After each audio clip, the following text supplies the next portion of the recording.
C'est fou ce que je peux t'aimer, ce que je peux t'aimer des fois je voudrais crier. Car je n'ai jamais aimé comme ça je peux te le jurer.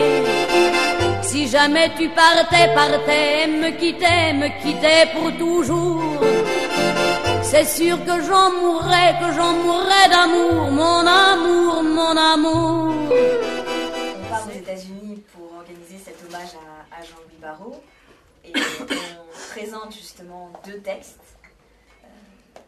Un texte qui est plus joué, qui est Savannah Bay, dans deux théâtres, à l'Auditorium des Nations Unies à New York et à l'American Repertory Theatre. Et un texte, on va dire, qui est plus intimiste, qui explique plus la vie de Jean-Louis Barrault, qui s'intitule Jean-Louis Barrault 100 ans et qui a été écrit par l'auteur Pierre Tréhardy. Salut, ce soir. En pensée. À partir des textes de Jean-Louis qui parle de sa propre vie. Mais moi, j'aimerais vous poser une question. Est-ce que certains d'entre vous ont vu au théâtre Savannah Bay? Ah oui.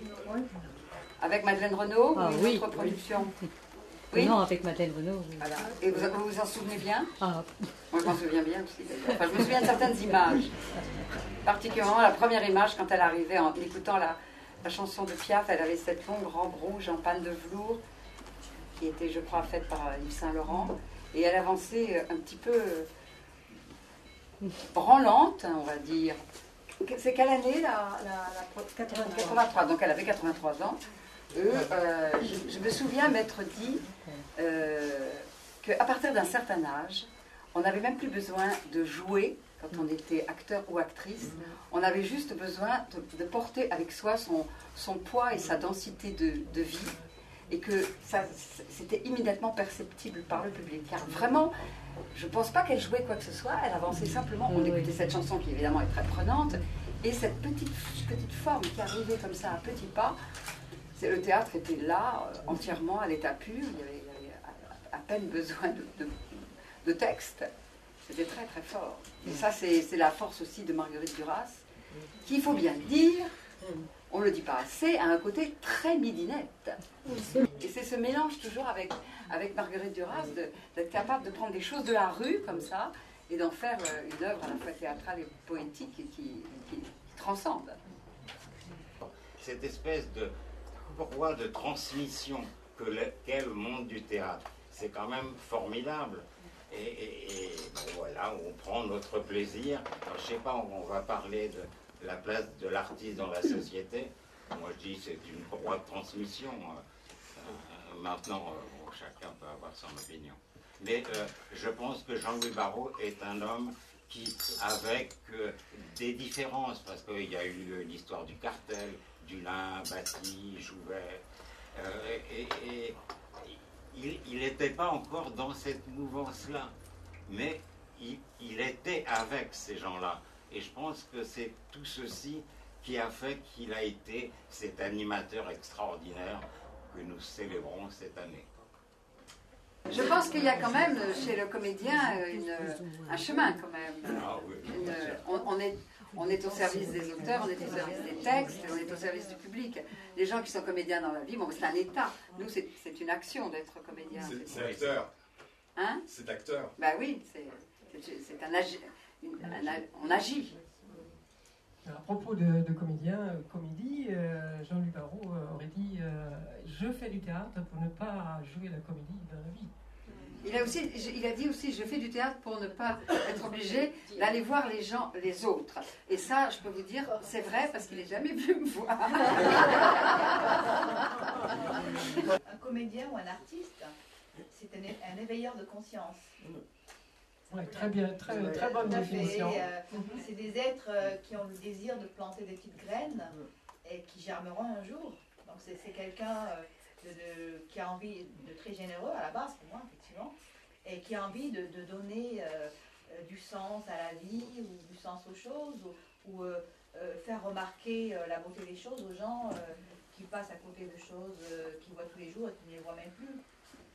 C'est très bien. C'est peut-être faire un arrêt sur l'image, sur la vie ou sur son être ou sur ce qu'on fait sur cette terre. Je pense quand on est dans un spectacle ou dans n'importe quelle d'ailleurs participation à quoi que ce soit du domaine du spectacle, se dire que Il faudrait que, entre avant et après, il y ait une petite différence dans le cœur des gens, dans l'esprit des gens, dans l'âme des gens, qu'il y ait un petit quelque chose qu'ils emportent avec eux et qui va rendre leur vie différente et qui va leur permettre aussi d'agir eux-mêmes. C'est vraiment un tissu comme ça qui se forme. C'est pour ça que c'est très important de choisir ce qu'on fait ou ce qu'on ne fait pas. Très important. Moi, longtemps, je n'ai pas été très duracienne, parce qu'elle m'énervait un peu. D'abord, je crois que c'est surtout la façon dont c'était joué. Souvent, c'est joué avec une espèce de phrasé, comme ça. Enfin, il y a eu toute une série de représentations. Mais je trouve maintenant, plus je rentre dans ces textes, aussi bien des textes de théâtre que des textes de prose et de romans, que c'est un auteur incroyable, parce qu'il y a toujours des choses derrière.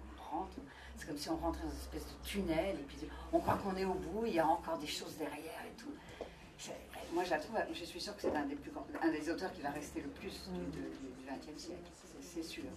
Quand on parlait de la place de l'artiste dans la société, c'est aussi un des constructeurs, en dehors du fait de transmettre, passer des émotions sans arrêt, et on est effectivement jamais, on ressort jamais pareil, mais c'est aussi, ça déconstruit sans arrêt. Il y a un rapport avec le temps aussi. Alors, si on peut parler d'un artiste dans la société, nous on parle des acteurs, on peut parler évidemment des auteurs, comme Marguerite Duras, qui nous font regarder le monde quand même différemment, grâce à ça, justement.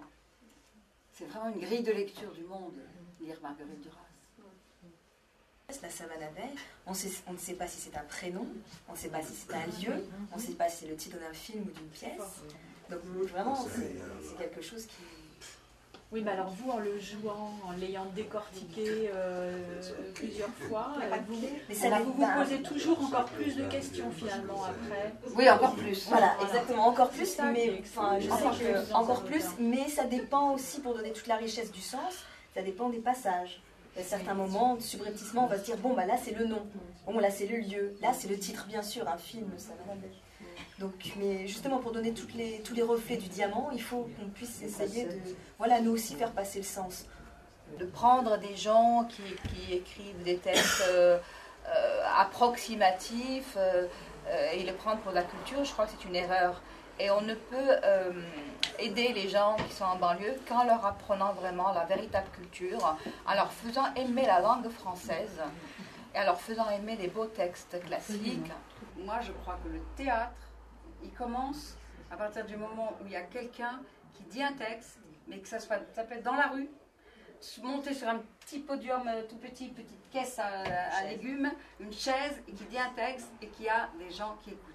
À partir du moment où il y a quelque chose à transmettre, bon, alors le texte, il faut qu'il soit beau, il faut que ce soit du théâtre, hein, il faut que ce soit du théâtre. Mais dès qu'il y a quelqu'un qui transmet et quelqu'un qui écoute, moi je dis la chose théâtrale, ça y est, elle existe. Mais il faut que ce soit des gens qui ont quelque chose à dire, effectivement. Il ne faut pas dire que n'importe qui peut faire du théâtre et que n'importe qui a quelque chose à transmettre, c'est pas vrai. Est-ce qu'à votre avis, il y a une désaffection ou une absence de connaissance de la part d'un public un peu plus jeune? Et qu'est-ce qui va se passer dans 20 ans ou 30 ans? On ne peut pas non plus être spectateur sans danger. Il y a un danger à être spectateur. Il faut prendre le risque d'aller voir quelque chose qui n'est pas bon pour pouvoir voir quelque chose qui est plein de promesses. À quoi sert le théâtre, fondamentalement? Moi, je pense que, par exemple, c'est pas une honte d'aller au spectacle et de rire, par exemple. Moi, j'ai beaucoup de mal à trouver des pièces qui me font rire, parce que la plupart des choses qui font rire les autres, ça me laisse froide. Mais j'ai eu des expériences comme ça, d'être au milieu de gens qui se tordent de rire, et moi, je me disais, mais qu'est-ce que j'ai fait? Il y a quelque chose que je n'ai pas compris. Le rire, je trouve qu'à travers le rire, on se dit énormément de choses, et puis je trouve que c'est pas honteux, je veux dire que le spectacle ce soit aussi du divertissement. Il n'y a pas de raison que ça n'en soit pas aussi.